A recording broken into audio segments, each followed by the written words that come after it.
Aujourd'hui à l'émission, on aborde le célibat. Le 11 novembre dernier avait lieu la Journée internationale des célibataires. Si cette journée thématique lancée en Chine dans les années 90 semble farfelue, elle inspire une réflexion plus profonde sur la difficulté de rencontrer de nos jours. À l'ère de Tinder, quelles sont les options qui s'offrent aux célibataires qui cherchent à rencontrer sérieusement? Est-ce que la séduction est scientifique? Bienvenue à Mise à jour.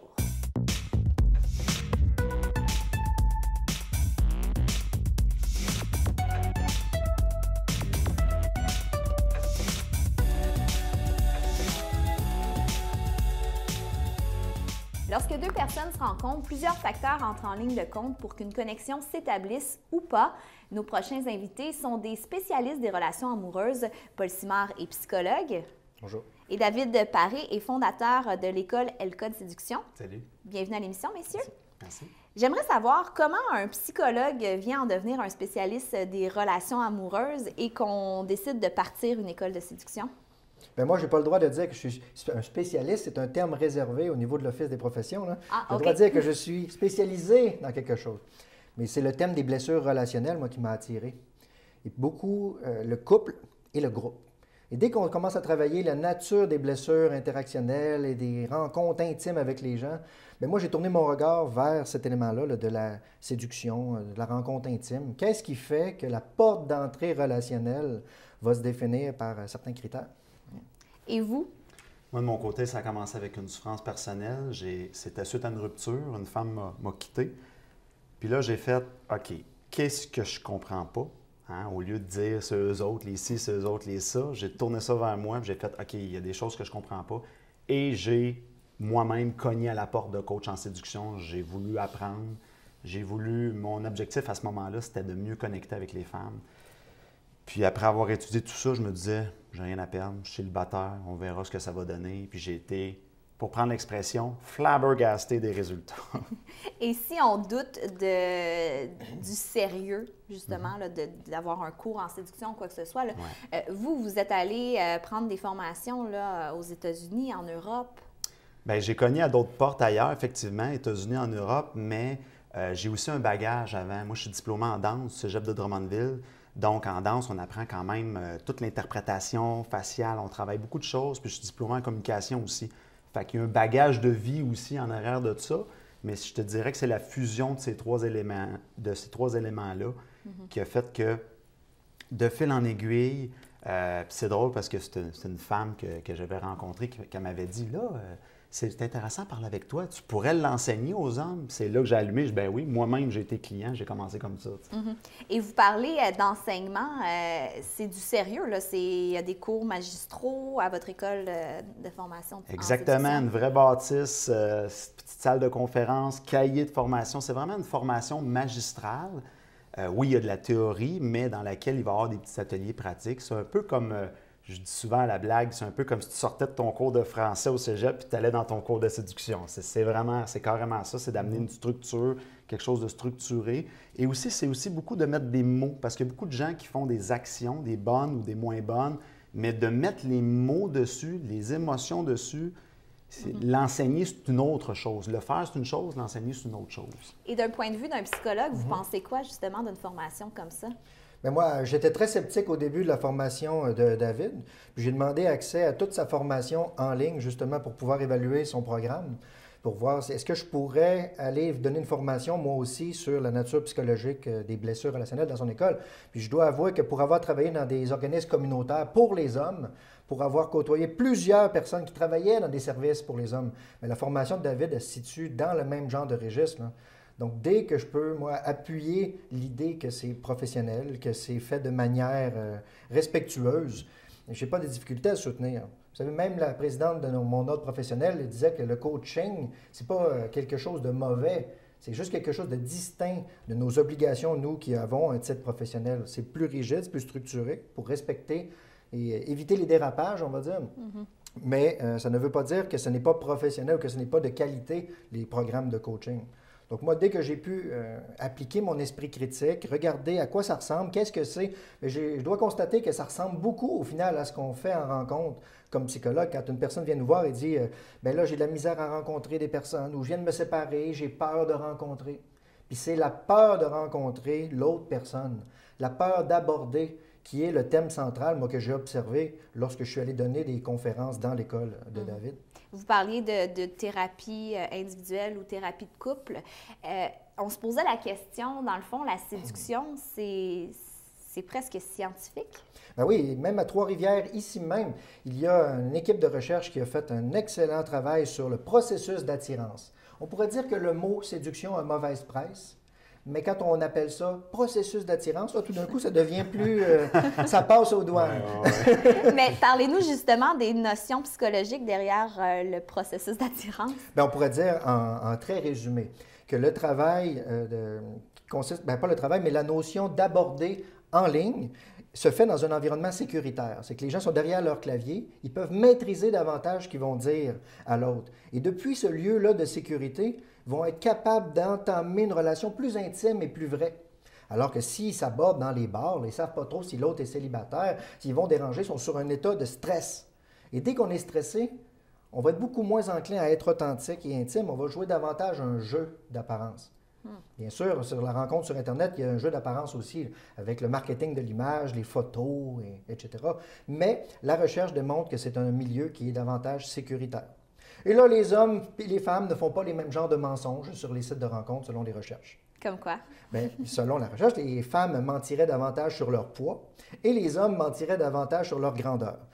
Et vous parliez de blessures, c'est justement des points qui souvent sont des blessures pour les femmes et les hommes. Exact. Les gens vont essayer de mentir ou de camoufler ce qui leur fait mal. C'est une stratégie de survie, le mensonge, mais ça ne permet pas d'être heureux. Donc, dès qu'on voit qu'une personne s'ancre dans des mensonges, dans des dissimulations, bien là, on voit que ça limite l'accès à être heureux. Mais bien sûr, il faut pouvoir s'entraîner pour développer le sentiment de sécurité. Et c'est pour ça que je crois que se former sur les habiletés de séduction ou les habiletés relationnelles en général, c'est excellent pour pouvoir développer progressivement le sentiment de sécurité. Moi, je suis féministe, je crois beaucoup à l'égalité entre les hommes et les femmes. Donc, il n'y a pas de mal à développer nos habiletés. Mais comme tout développement, il va y avoir des erreurs, c'est sûr, en cours de route. On va être malhabile. Il faut se donner la chance de développer ces habiletés-là. Parlez-nous du genre d'habileté que vous développez avec vos clients. Bien, je voudrais rebondir justement sur ce que Paul dit. Quand il parle du mensonge, il a complètement raison. Ce que j'ai remarqué souvent, c'est que, bon, par exemple, si je prends les hommes en exemple, là, des fois, certaines personnes peuvent mentir, mais pas nécessairement parce qu'ils ont envie de mentir, mais c'est parce qu'ils ne voient pas d'autres issues et ils manquent de connaissances au point de vue différences psychologiques, les fonctionnements, le marketing de l'image, justement, que nous, on a un bon volet là-dessus. Ils manquent de connaissances à ce niveau-là. Fait que là, ils ne savent pas quoi faire. Résultat, jamais. Mais en fait, quand on a des connaissances là-dedans, on a très rarement besoin de mentir. Là. Très rarement. On a tellement d'outils à notre disposition qu'il faudrait vraiment être très mal pris pour avoir besoin de mentir. Là. Et vous parliez des cours magistraux, mais également des techniques que vous enseignez. Vous donnez des petits trucs. Là. Entre autres, j'ai entendu une histoire de facture lors de la première rencontre et je trouvais ça super intéressant. Parlez-nous-en. Bien, la technique de la facture, c'est parce que souvent, les gens, ils vont... Exemple, le fameux cliché, là, aller au restaurant. Bon, il arrive au souper, puis là, il y a le fameux malaise. Là. Bon, là, le serveur va venir me demander une facture. Qu'est-ce que je fais avec ça? Je demande une facture, 2 factures. Fait que ce qui est complexe dans ce moment-là, c'est que souvent, les gens ont des hamsters qui tournent dans leur tête, OK? Puis, par exemple, quand l'homme va dire une facture, lui, dans sa tête, il se dit « Tout est beau, tu sais, je suis entreprenant, je suis généreux, je fais une facture, puis ça finit là. » Mais là, souvent, il y a des réactions difficiles à prédire chez la femme. Là, elle va-tu me dire merci, elle est contente? Elle va-tu faire non, je ne suis pas de payer mes affaires? C'est toujours pour l'homme, c'est toujours une patate chaude. Je prends cet exemple-là, je pourrais parler de l'autre bord. Mais pour la femme, si l'homme est intéressé puis qu'il dit une facture, là, la femme, dans sa tête, il y a un énorme pourcentage de chances que son hamster dise « Je ne veux pas lui devoir de quoi? » Okay. Je ne sais pas de quoi vous parlez. On ne réfléchit pas comme ça, les femmes. Oui, c'est ça. Je ne veux pas lui devoir de quoi ou je ne veux pas lui démontrer que je suis à l'argent. Donc, si la femme est intéressée, hamster, je ne veux pas lui démontrer que je suis à l'argent. Et si elle n'est pas intéressée, je ne veux pas lui devoir de quoi. Bien, ça roule dans le cerveau de la femme, puis elle ne le nommera pas. Elle ne fera pas Hey, présentement, c'est ça que je ressens. Et l'homme, lui, il est un peu dans le néant, puis vice-versa. Des fois, là, les deux, Fait que Un piège. C'est un très gros piège relationnel. c'est ça. Puis les gens peuvent tuer une interaction amoureuse qui avait beaucoup de potentiel à cause de ce piège-là, de cette manifestation d'anxiété ou de manifestation de blessure. Fait que la technique de la facture à 1 cent ou à 0, ça vise à dénouer ça. Ouais. Fait que voilà, fait que ce qu'il faut faire, c'est que le gars, il dit, il va voir le serveur à l'avance, il dit tantôt, amène-moi 2 factures, mais je veux que la facture de la fille, je veux qu'il soit écrit 1 cent dessus. Donc, on ne vivra pas le malaise du serveur qui va arriver et qui va dire 1 ou 2 factures. Tout de suite, il va avoir la facture d'1 cent. Mais ce qui est très intéressant à ce niveau-là, c'est quand la femme apprend la facture d'1 cent. Là, c'est les réactions là, qui sont intéressantes. Souvent, il y a une confusion. Peu importe l'âge de la femme, au début, hein, c'est quoi cette affaire-là? Elle pense que c'est une erreur du restaurant ou quoi du genre. Fait que là, hein, puis là, mais quand elle remonte les yeux et qu'elle te regarde dans les yeux, là, c'est sûr que l'homme doit faire son rôle, il doit faire quelque chose pour s'amuser. Tu sais, exemple, un petit sourire en coin. Mais ça démontre de l'humour aussi. Par contre, le piège, c'est que si tous vos clients font ça, là, on va savoir qu'ils sont passés par vos cours. Oui, mais je te dirais que l'émission. Oui, mais je te dirais que j'ai encore plusieurs années devant moi. Puis je vais même aller plus loin que ça. Moi, je l'ai même déjà fait. J'ai déjà testé, pogné une personne 2 fois de suite. Fait que tu peux le faire 2 fois de suite. Fait que même si la fille l'avait vécu la semaine d'avant, la semaine d'après, tu y refais. C'est tellement pas habituel chez les gens que même s'ils savent le truc, ils se refont prendre. Puis ce truc-là, on peut le faire avec des amis, la famille. Ça punch vraiment fort. Fait on voit juste avec ce truc-là, un petit exemple, là, mais on se démarque énormément. Là, si je suis en date, puis je sais pas ce truc-là, versus je suis en date, puis déjà là, c'est le jour et la nuit. Là. Vous avez votre école depuis 6 ans. Vous pratiquez aussi depuis quelques années.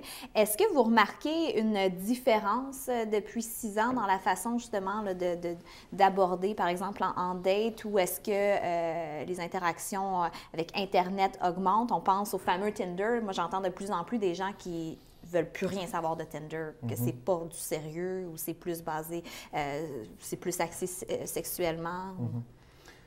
Moi, de mon côté, ce que j'ai remarqué, c'est que je dirais que la difficulté a augmenté. C'est comme si les gens, en général, je vais généraliser, même si pas des exceptions, autant hommes que femmes, c'est comme si les gens étaient moins patients, le standard est plus élevé. C'est comme si pour la même chose, c'était un petit peu plus difficile.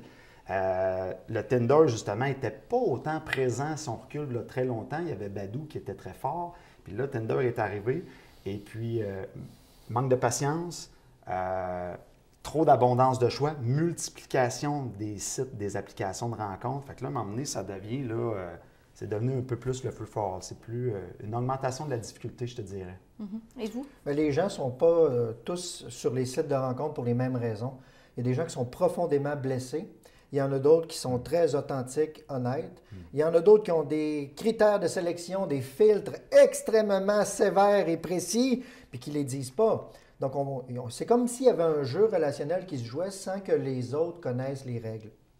Mais pour pouvoir les connaître, il faut faire connaissance. Mais il y a tellement d'occasions de se blesser ou de manquer les pièges relationnels. C'est pour ça que c'est important de se former. Le but, c'est pas de détourner les défenses de la personne, c'est de savoir reconnaître un piège. Si j'en prenais un exemple, moi, de piège que j'entends parler parfois en thérapie, c'est l'exemple d'une personne qui se fait demander par une autre personne sur Tinder, ça fait combien de temps que tu n'as pas fait l'amour avec une autre personne? Question piège! Parce qu'il n'y a pas de bonne réponse. Si la personne répond, bien, ça fait 2 ans, là, l'autre personne va pouvoir se dire, ah, mais il doit avoir un méchant problème, ça commence à 2 ans. Puis si la personne dit, ça fait 2 semaines, ah, c'est un courageux. Donc, il n'y a pas de bonne réponse. Moi, ce que j'essaie d'éduquer les gens là-dessus, c'est d'essayer de reconnaître que là, oh, il y a une question piège, ce n'est pas une vraie question.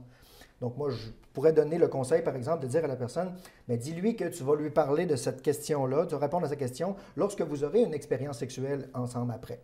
Mais pourquoi tout de suite répondre aux questions qui sont souvent des questions insécures de la personne? Ce n'est pas des vraies questions.